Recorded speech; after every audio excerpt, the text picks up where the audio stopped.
7. Haman diadukan oleh Ester dan dihukum mati.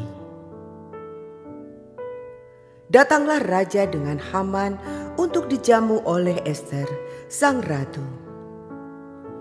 Pada hari yang kedua itu, sementara minum anggur, bertanyalah pula raja kepada Ester, "Apakah permintaanmu, hai Ratu Ester? Niscaya akan dikabulkan. Dan apakah keinginanmu? Sampai setengah kerajaan sekalipun akan dipenuhi." Maka jawab Ester, sang ratu, "Ya raja, jikalau hamba mendapat kasih raja, dan jikalau baik pada pemandangan raja, karuniakanlah kiranya kepada hamba nyawa hamba atas permintaan hamba, dan bangsa hamba atas keinginan hamba. Karena kami, hamba serta bangsa hamba, telah terjual untuk dipunahkan, dibunuh dan dibinasakan. Jikalau seandainya kami hanya dijual sebagai budak laki-laki dan perempuan, niscaya hamba akan berdiam diri. Tetapi malapetaka ini tiada taranya di antara bencana yang menimpa raja."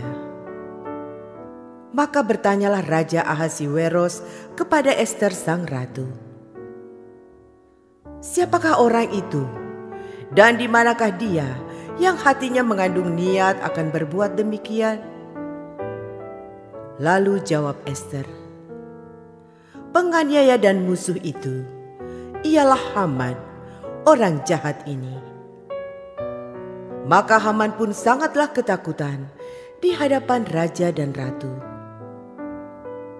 Lalu bangkitlah raja dengan panas hatinya daripada minum anggur dan keluar ke taman istana. Akan tetapi Haman masih tinggal untuk memohon nyawanya kepada Ester sang ratu, karena ia melihat bahwa telah putus niat raja untuk mendatangkan celaka kepadanya. Ketika raja kembali dari taman istana ke dalam ruangan minum anggur, maka Haman berlutut pada katil tempat Ester berbaring. Maka titah raja, "Masih jugakah ia hendak menggagahi sang ratu di dalam istanaku sendiri?" Tatkala titah raja itu keluar dari mulutnya, maka diselubungi oranglah muka Haman. Sembah Harbona, salah seorang sida-sida yang di hadapan raja. Lagi pula, tiang yang dibuat Haman untuk Mordekai, orang yang menyelamatkan raja, dengan pemberitahuannya itu, telah berdiri di dekat rumah Haman, 50 hasta tingginya. Lalu titah raja, "Sulakan dia pada tiang itu." Kemudian Haman disulakan pada tiang yang didirikannya untuk Mordekai. Maka surutlah panas hati raja. Ester 8. Perintah raja yang menguntungkan orang Yahudi. Pada hari itu juga, Raja Ahasiweros mengaruniakan harta milik Haman seteru orang Yahudi kepada Ester, sang ratu. Dan Mordekai masuk menghadap raja, karena Ester telah memberitahukan apa pertalian Mordekai dengan dia. Maka raja mencabut cincin materai yang diambil daripada Haman, lalu diserahkannya kepada Mordekai. Dan Mordekai diangkat oleh Ester menjadi kuasa atas harta milik Haman. Kemudian Ester berkata lagi kepada raja sambil sujud pada kakinya dan menangis memohon karunia-Nya, supaya dibatalkannya maksud jahat Haman, orang Agag itu, serta rancangan yang sudah dibuatnya terhadap orang Yahudi. Maka raja mengulurkan tongkat emas kepada Ester. Lalu bangkitlah Ester dan berdiri di hadapan raja, serta sembahnya. Jikalau baik pada pemandangan raja, dan jikalau hamba mendapat kasih raja, dan hal ini kiranya dipandang benar oleh raja, dan raja berkenan kepada hamba, maka hendaklah dikeluarkan surat titah untuk menarik kembali surat-surat yang berisi rancangan Haman bin Hamedata, orang Agag itu, yang ditulisnya untuk membinasakan orang Yahudi di hadapan semua daerah kerajaan. Karena bagaimana hamba dapat melihat malapetaka yang menimpa bangsa hamba, dan bagaimana hamba dapat melihat kebinasaan sanak saudara hamba? Maka jawab Raja Ahasiweros kepada Ester sang ratu, serta kepada Mordekai orang Yahudi itu,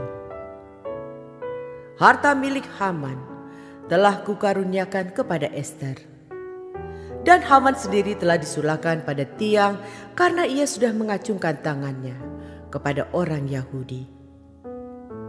Tuliskanlah atas nama raja apa yang kamu pandang baik tentang orang Yahudi, dan materaikanlah surat itu dengan cincin materai raja.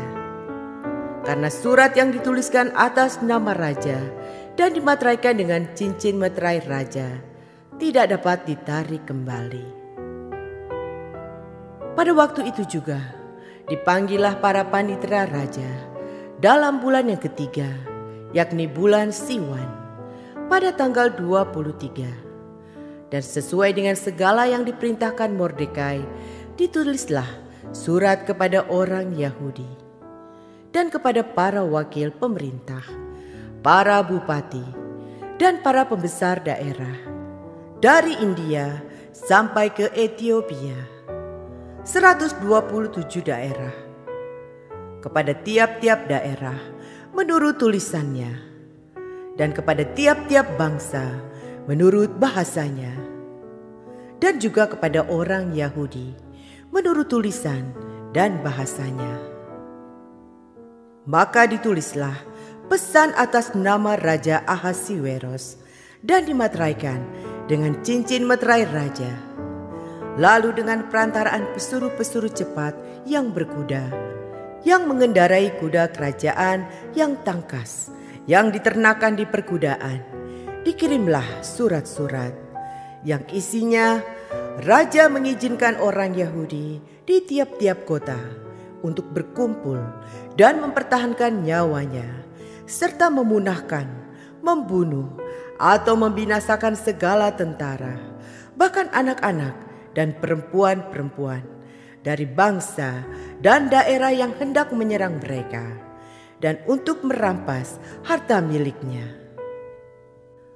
Pada hari yang sama, di segala daerah Raja Ahasiweros, pada tanggal 13 bulan yang ke-12, yakni bulan Adar, salinan pesan tertulis itu harus diundangkan di tiap-tiap daerah, lalu diumumkan kepada segala bangsa, dan orang Yahudi harus bersiap-siap untuk hari itu akan melakukan pembalasan kepada musuhnya. Maka dengan terburu-buru dan tergesa-gesa, berangkatlah pesuruh-pesuruh cepat yang mengendarai kuda kerajaan yang tangkas itu atas titah raja, dan undang-undang itu dikeluarkan di dalam benteng Susan. Dan Mordekai keluar dari hadapan raja dengan memakai pakaian kerajaan daripada kain ungu tua dan kain lenan, dengan memakai tajuk emas yang mengagumkan, serta jubah daripada kain lenan halus dan kain ungu muda. Maka kota Susan pun bertempik soraklah dan bersukaria. Orang Yahudi telah beroleh kelapangan hati dan sukacita, kegirangan dan kehormatan.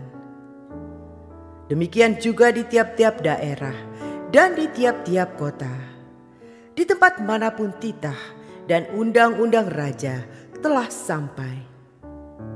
ada sukacita dan kegirangan di antara orang Yahudi, dan perjamuan serta hari gembira, dan lagi banyak dari antara rakyat negeri itu masuk Yahudi, karena mereka ditimpa ketakutan kepada orang Yahudi.